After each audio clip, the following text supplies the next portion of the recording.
学佛真的就等于吃素吗？你有没有发现一个很有趣的现象？每当听说身边有朋友开始学佛，大家的第一反应通常是：哎呀，他是不是看破红尘了？那以后聚餐请他吃饭，是不是很麻烦？他是不是从此不能碰肉了？不知道从什么时候开始，学佛和吃素被紧紧绑在了一起。我们在菜市场里徘徊，想给发育中的孩子买块肉补身体，又怕自己造了杀业，看着别人大口吃肉，心里忍不住嘀咕别人造孽。学佛本该是解脱烦恼的解药，怎么很多人反而给自己套上了更沉重的枷锁，连吃一顿饭都提心吊胆？难道不吃素就真的没资格学佛吗？请放心，佛陀的怀抱永远是敞开的。今天的内容就是要来拔除你心里那根关于吃肉与吃素的刺。我会用最落地的佛理告诉你，为什么修行的根本从来都不在那块肉上。看完后，你不仅能解开长年以来的纠结，还能学会如何将每天的柴米油盐转变成最圆满的修行道场。在佛法里有一个词叫做所知障。什么是所知障？就是你以为你所知道的常识，反而变成了一堵高墙，阻挡了你看见真实的智慧。你脑海中装着一个错误的观念，还深信不疑，结果这个观念把你挡在了真理的门外，把吃素当作学佛的绝对门槛，正是许多现代人最深的一层所知障。因为这层所知障，我见过太多充满善根、心地柔软的人，他们本来对佛学有兴趣，渴望在纷扰的生活中找到内心的解药，可是一听说学佛就得顿顿吃青菜豆腐，整个人就退缩了。他们常无奈地说：我做不到啊，让我一辈子不吃肉，太折磨人了吧，要和多年的老朋友去吃顿热炒都不行，这生活还有什么乐趣？还是等我哪天老到咬不动肉，能吃素了，再来学佛吧。你想想，这有多可惜，一个本可以开启智慧的因缘，就因为对吃素的恐惧，被硬生生地斩断了。他们以为佛门是一扇严苛的窄门，却不知道佛法其实是宽广无边的海洋。每次看到这样的情境，总是让人既心疼又惋惜。心疼的是，他们因为一个误解，把自己折磨得如此痛苦，连一顿饭都吃得胆战心惊，这完全是庸人自扰。他们错过的其实不仅仅是一顿饭的自在，而是错失了那把能真正解开人生烦恼的钥匙。修行本是为了放下重担，许多人却给自己套上了更沉重的枷锁。如果佛陀知道后世的弟子们因为一口肉、一滴荤油而如此焦虑痛苦，甚至因此与家人产生隔阂，非一定会无比心疼地说：孩子啊，你这是何必呢？我讲了49年的法，你怎么就把重点搞错了呢？佛陀当年讲法，讲的从来不是你肚子里该装什么食物，而是你那颗心该怎么摆正，怎么清净，怎么解脱。至于吃什么，那只是枝微末节，从来不是修行的根本。今天我们就把这个困扰了无数人的误会彻彻底底地解开，让大家在修行的路上走得更加清安自在。许多学佛的人在面对吃素与吃肉的争议时，总喜欢搬出经典，最常被拿出来的莫过于《楞严经》。他们会严厉地指着经文说：你看，佛陀明明说了，吃肉的人修不成正果，还会堕入恶道，白纸黑字写在这里，你还敢说吃肉没关系吗？你这样是会下地狱的。于是许多初学者被这番话吓得退避三舍，甚至产生了深深的恐惧，从此对佛教敬而远之。楞严经确实谈到了这个问题，而且语气十分严肃，但是绝大多数的人，甚至许多学佛多年的老僧，都把这段经文解读偏了。今天我们就一起走进这段经文，细细体会佛陀话语背后真正的悲悯与深意。佛陀在这段经文中其实讲了2层核心意思。第一层意思，佛陀其实是在预言，非预见在末法时代，世间会出现许多似是而非的邪见，其中一种就是有人会鼓吹吃众生的肉可以得到菩提，也就是觉悟。他们会用一套荒谬至极的逻辑来迷惑大众，说那些投胎为动物的众生本来就是业障深重才来受苦的，所以我们去吃它们，就等于帮他们提早消业障，提早解脱。因此，吃肉不但不是杀生，反而是慈悲，是功德。吃得越多，功德越大。佛陀是在警告后人，有些人把吃肉当作修行法门或功德来宣扬，甚至以此来合理化自己无止境的食欲，这其实是在传递邪见。这和我们普通老百姓因为生活所需，顺应因缘，为了维持色身健康而吃肉，完全是截然不同的2回事。而第2层意思才是整段经文核心中的核心。带着贪、嗔、痴去吃肉的人，修不成正道，万法由心造。佛陀在《楞严经》里谈吃肉，真正要谈的从来不是那块肉本身，而是吃肉者的那颗心。当我们大口吃肉时，心里究竟装着什么？佛陀要我们戒除的正是隐藏在食物背后的3种根本烦恼：贪，对口腹之欲的执着。你觉得这肉好吃、好香，吃了一块还想再夹一块。去吃半桌的时候，眼睛总是紧紧盯着那盘红烧蹄膀，生怕转盘转过去，别人就多加了一块。为了这份美味，你内心产生了强烈的渴求与放不下，你的心完全被物欲牵着走，被舌尖上的享受所捆绑，每天满脑子盘算的都是下一餐要吃什么山珍海味，四处寻觅美食。一颗被物欲牵绊、被食欲奴役的心，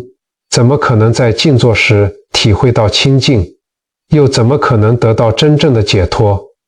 嗔，对众生痛苦的冷漠。为了满足这一口美味，我们往往忽略了背后的代价。那不仅是一盘食物，而是一个曾经在恐惧中挣扎，甚至窒息的生命。你因为执着于肉食，而对这份痛苦视而不见，心里想着管它呢，反正只要好吃就行。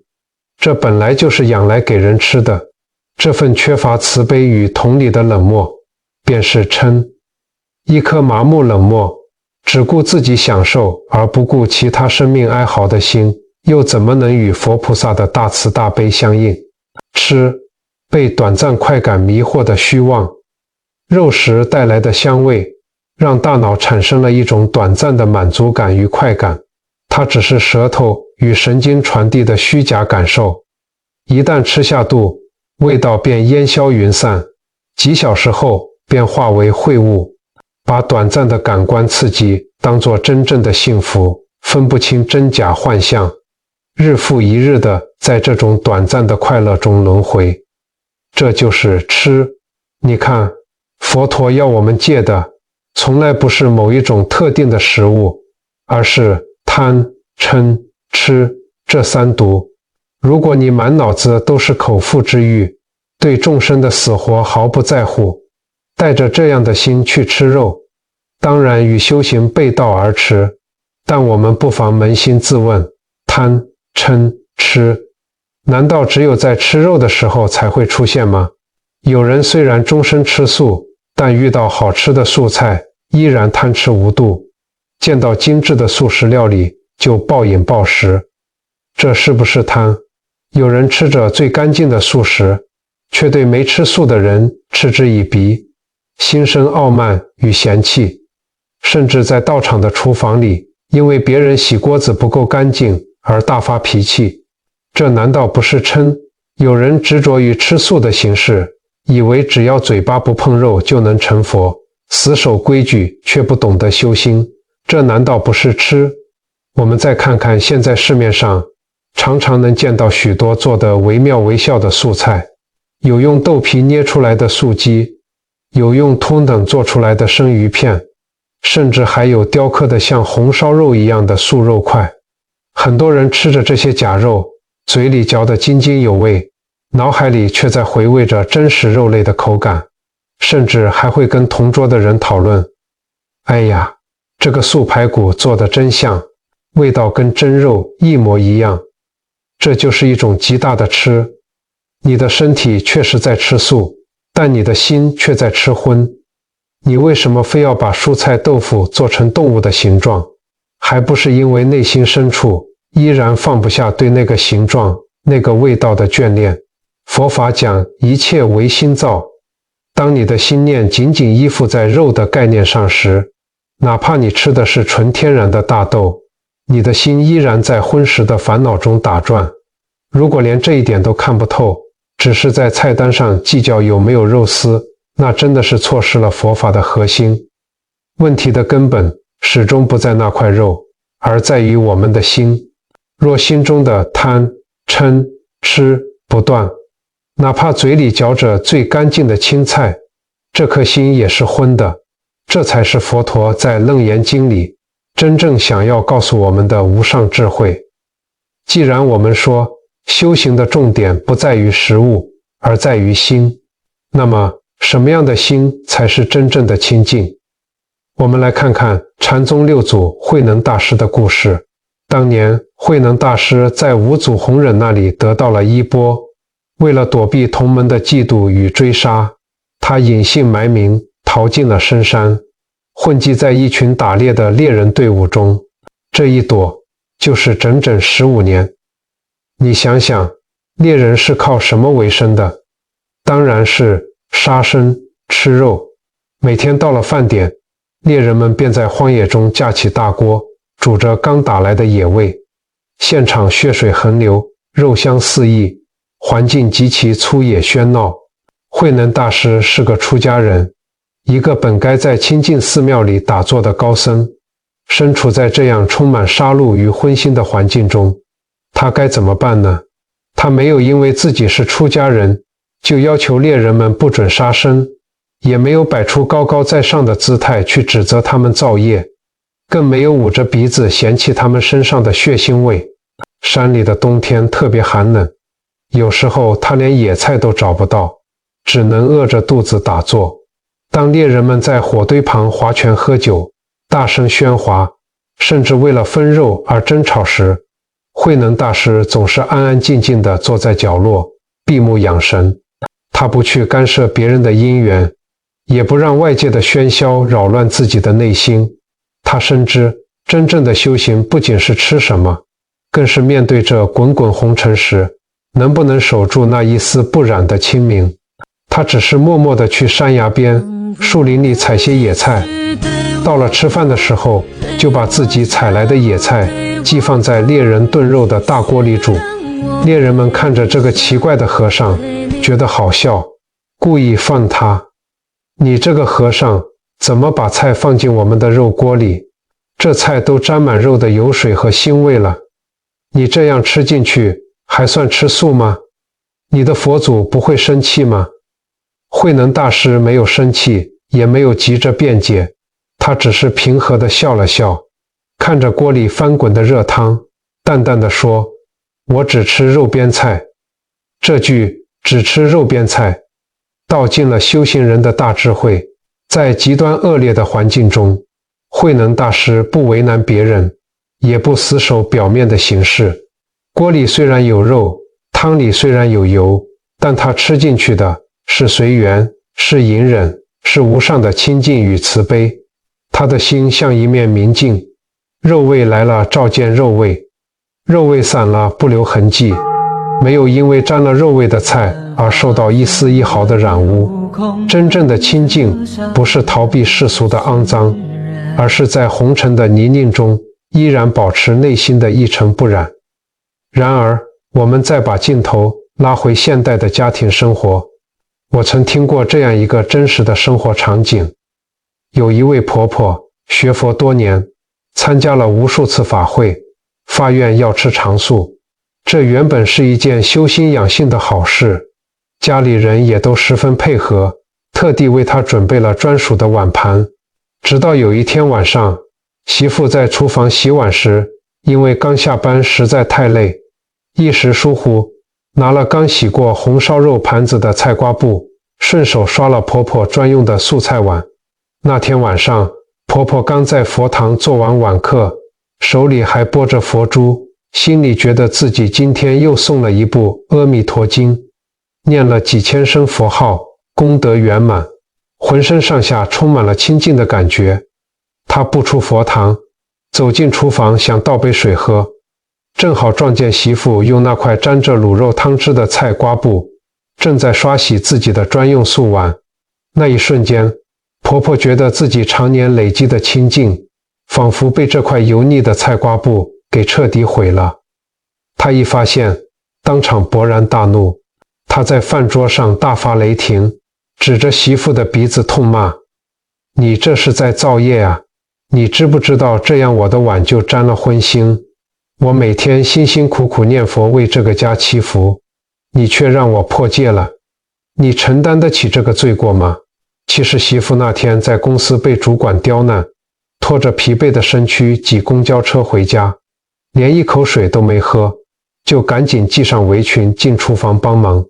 她满心以为把家务打理好，能让长辈多休息一会儿，没想到换来的却是如此刻薄的指责。这块菜瓜布上的那点油腥，原本只要用清水冲洗就能洗净，但婆婆心里的那把无名火，却烧毁了家庭长久以来的和睦，更把媳妇原本对佛教的一丝敬意烧得一干二净。原本温馨的家庭晚餐瞬间降到冰点，上了一整天班，疲惫不堪的媳妇委屈得直掉眼泪，坐在一旁的儿子夹在中间，左右为难，连刚上小学的孙子都被奶奶生气的模样吓得不敢扒饭，全家人大气都不敢喘一声。家里的气氛简直比寒冬还要冰冷。我们停下来想一想这两个画面，慧能大师吃着与肉同煮的野菜，心安理得，成就了一代祖师。这位婆婆因为一个沾过荤腥的菜瓜布，把家里搞得乌烟瘴气。这位婆婆真的在吃素吗？是，她的碗里确实没有一块肉，但是当她对着媳妇破口大骂的时候，他的心里充满了嗔恨、愤怒，以及一种我吃素，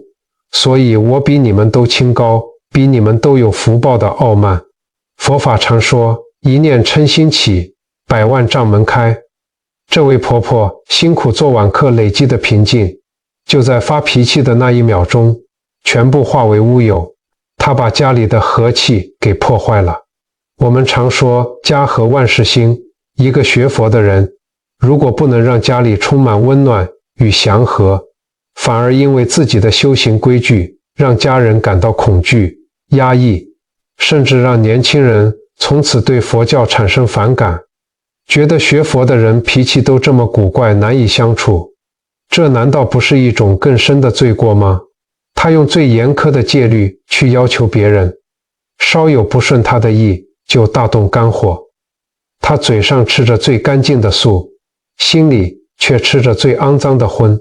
那块菜瓜布上的荤油根本没有染污他的碗，是他心里的傲慢与嗔恨染污了他自己的修行。真正的修行从来都不是在餐桌上挑剔别人，而是在内心里面关照自己。如果吃素吃出了优越感，用戒律去绑架家人，制造对立，那么这样的吃素不仅毫无功德，反而是给自己造下了深深的业障。看完那位为了一块菜瓜布大动肝火的婆婆，我们再来听一个截然不同的故事。这是一个关于真正的清净与慈悲的故事。从前，有一位在深山里修行多年的老和尚，德高望重，持戒极严。有一天，他带着身边的小沙弥下山化缘，长途跋涉，走到了一处极其偏僻贫苦的农家。这户人家的老奶奶是一位非常虔诚的佛教徒，他独自住在简陋的泥墙茅草屋里，平时连一顿白米饭都吃不上，多半是吃些粗糙的地瓜签配野菜。看到师父来到门前，他内心无比激动与欢喜，连忙请师父上座。他心想，出家人是世间最清净的福田，自己这辈子这么苦，好不容易盼到师父来，一定要把家里最好的食物拿出来供养，为来世种点福报。可是家里实在太穷了，灶台上只有一锅刚煮好的白米饭。老奶奶觉得只给师父吃没有配菜的白饭太不恭敬了，她颤抖着长满厚茧的手，走到厨房最深处的木柜前，打开了一小罐用粗布盖着的猪油，那是她逢年过节或者家里人生重病时才舍得挖一点点出来沾沾嘴唇的宝贝。她咬了咬牙，小心翼翼地挖了一小勺，悄悄埋在热腾腾的白饭底下。她天真地想，把这最珍贵的美味藏在饭里，让油香慢慢融化，师父吃下去一定会有力气继续修行。端上桌时，眼尖的小沙弥一眼就看穿了白饭底下的端倪。随着热气上升，他闻到了那股淡淡的荤油味，小沙弥脸色大变，正准备开口制止，甚至想斥责老奶奶怎么能给出家人吃猪油，这岂不是害师父破戒？老奶奶其实早就饿得两眼发花，她站在一旁，局促不安地搓着双手，眼神里却透着纯粹的光芒，仿佛那是她此生唯一能奉献的珍宝。老和尚那一瞬间其实什么都明白了，他深知这一勺猪油里藏着老奶奶一辈子的辛酸与对佛法最深的敬仰。如果因为一条冷冰冰的戒律去扑灭这颗热腾腾的向善之心，那才是真正的违背了佛陀的教诲。就在这个时候，老和尚轻轻按住了小沙弥的手，给了一个安静的眼神，示意他千万不要出声。接着老和尚双手合十，面带慈祥的微笑，真诚地诵念了祈福的经文。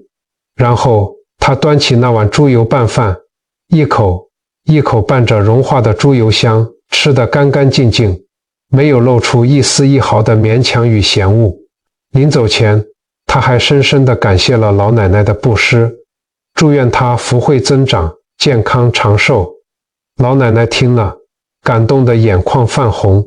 觉得自己这辈子值了。回程的路上，小沙弥终于忍不住了，他不解地问：师父，您明明知道那碗饭里有猪油，您修了一辈子的清净戒，从来没有碰过荤腥，今天怎么能为了一顿饭就破戒了呢？老和尚停下脚步，看着满脸疑惑的徒弟，语气温和地说：孩子，你知道我今天吃下的是什么吗？我吃下的不是猪油，而是那位老菩萨毫无保留的虔诚与真心啊！老和尚回头望了望那间破旧的茅草屋，叹了一口气，接着说：他已经把他拥有的全部，最好的一切都给了我们，那一点点猪油是他生命中最珍贵的财产。如果我刚才当场揭穿他，严厉地拒绝了那碗饭，甚至责备他不懂规矩，这不仅会让他羞愧难当，伤透了心，更可怕的是，我可能会亲手断了他向善的佛缘。他或许会因为这次的挫折，觉得自己连供养三宝的资格都没有，从此再也不敢亲近佛法。孩子，戒律是用来约束我们自己的贪念，而不是用来拒绝众生的慈悲。这番话犹如醍醐灌顶。你看，这就是真正修行人的境界。真正的修行是以戒律己，以慈待人。佛法的戒律就像是一把手电筒，它是用来照亮自己内心的黑暗，看看自己有没有升起贪嗔痴。但很多学佛的人却把戒律变成了一把探照灯，天天打着强光去照别人，挑剔别人这里做的不对，那里不如法。看见别人在市场买肉，就觉得别人在造孽；看见家人没有跟着自己一起吃素，就整天愁眉苦脸。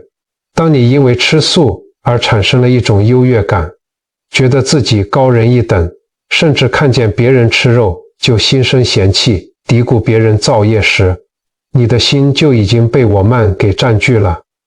你守住了嘴巴的清净，却丢失了心灵的慈悲。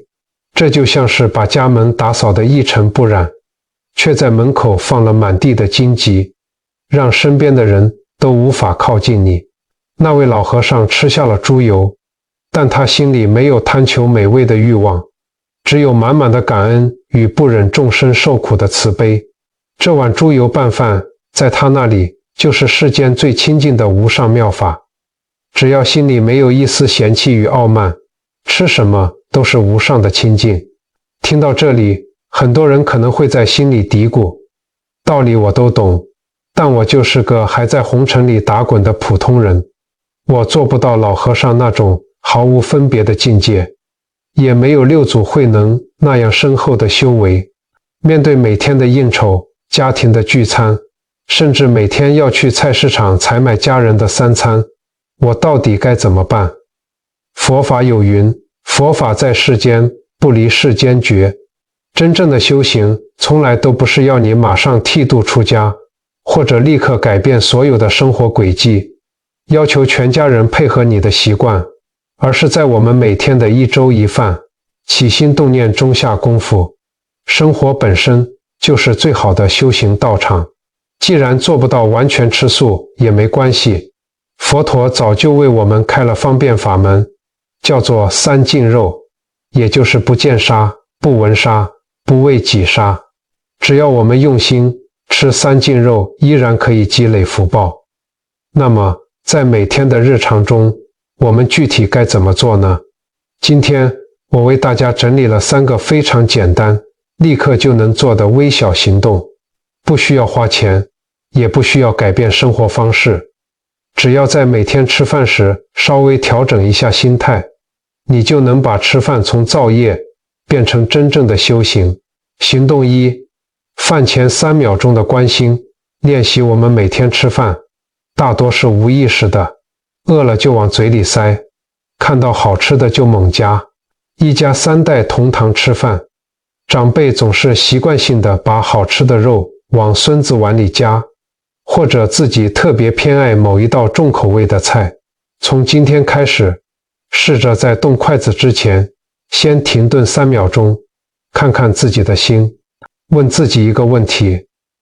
我现在夹这块肉是因为身体需要营养，还是纯粹贪图它的香气与美味？你不需要去压抑或批判这份贪念，不用在心里苛责自己，哎呀，我又贪吃了，我真是罪孽深重，只要看见它就好。当你在心里轻轻说一声，哦，原来我又起了贪心，那个贪念的力量瞬间就减弱了。这就是关照。只要你能觉察到自己的贪念，你就不会完全被口腹之欲牵着鼻子走。这便是修行的第一步。看见自己的凡夫心，就是走向觉悟的开始。行动2，放下餐桌上的执着与规矩。这点对已经在吃素的朋友特别重要。当你和没有吃素的家人、朋友同桌共餐时，或者去参加亲友的喜宴、寿宴时，请收起你的探照灯，不要盯着别人碗里的肉看，不要在饭桌上碎碎念别人造业，更不要因为夹菜的筷子不小心碰到了荤腥而大发脾气，急忙拿卫生纸擦拭，搞得气氛很尴尬。随缘一点，放宽心，就像六祖慧能一样，吃自己能吃的青菜就好。遇到亲友关心，微笑着说句谢谢，不要趁机给人上课说教，把和气留给家人，把清净留给自己。记住，不让身边的人因为你的信仰而生起烦恼，这本身就是一种极大的慈悲。真正的菩萨是不会让周围的人感到压迫的。行动3，在心底默默发愿，与感恩。如果你今天吃的是肉，请不要带着理所当然的心态去吃。在咀嚼之前，在心里默默地对这个逝去的生命说一句谢谢。你每天早上或许还是得去传统市场买菜，当你提着菜篮走过那些挂满猪肉的摊贩，走过那些活蹦跳跃的鱼摊时，请不要像某些初学佛的人那样捏着鼻子皱着眉头，嘴里不停地念叨着罪过罪过，甚至用嫌恶的眼光看着那些辛苦做生意的摊贩。这种态度不是修行，是一种傲慢。你可以怎么做呢？当你走过菜市场，看着那些众生的肉身，或者当肉类端上餐桌时，你可以在心里默默地升起一份平静的慈悲。你可以一边走，或一边在心底跟他们结缘，默念着3遍南无阿弥陀佛，或者简单地说一句谢谢你用生命供养我的肉身，愿我吃饱后能好好做事，好好做人。愿这几句微不足道的佛号能为你种下菩提善根，愿你也能早日脱离苦海。看见摊贩老板切肉的手，也不要升起批判的心。你要明白，他们也是为了养家糊口，在红尘中辛苦讨生活。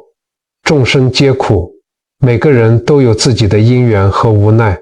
不要小看这短短的1-2秒钟，当你发出这个善念时，你吃饭买菜的性质就彻底改变了。你把跟这个众生的冤业转化成了结善缘的法缘，你的心有多真诚，这份超度的力量就有多大。用一颗柔软包容的心去看待菜市场里的一切喧嚣与血肉，这本身就是一场最了不起的修行。你不必远离人群，这熙熙攘攘的世间就是你修菩萨道的最佳道场。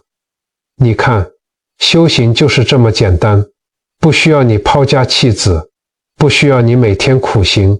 也不需要你把自己与这个世界隔离起来。就在每一次举起筷子的瞬间，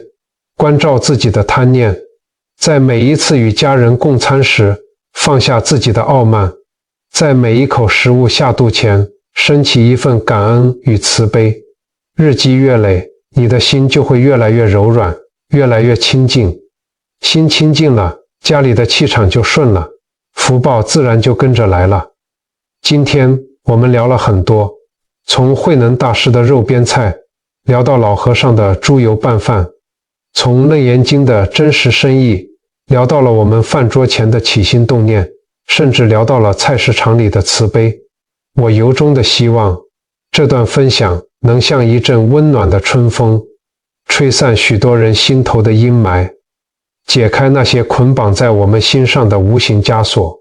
如果你曾经因为做不到吃素而在佛法的大门外徘徊，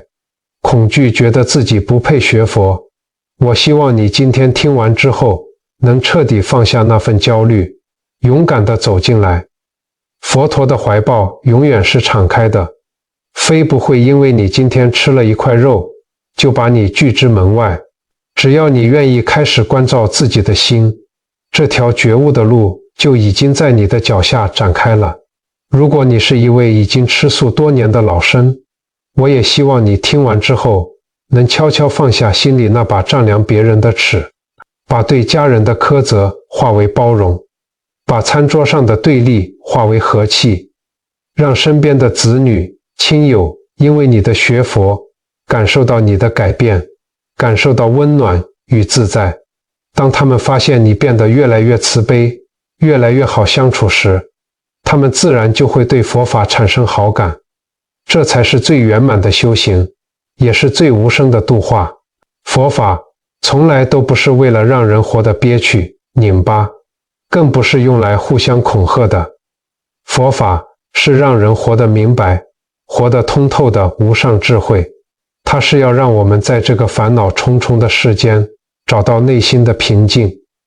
金刚经里说，法布施的功德大过用3000大千世界的金银珠宝来布施。为什么？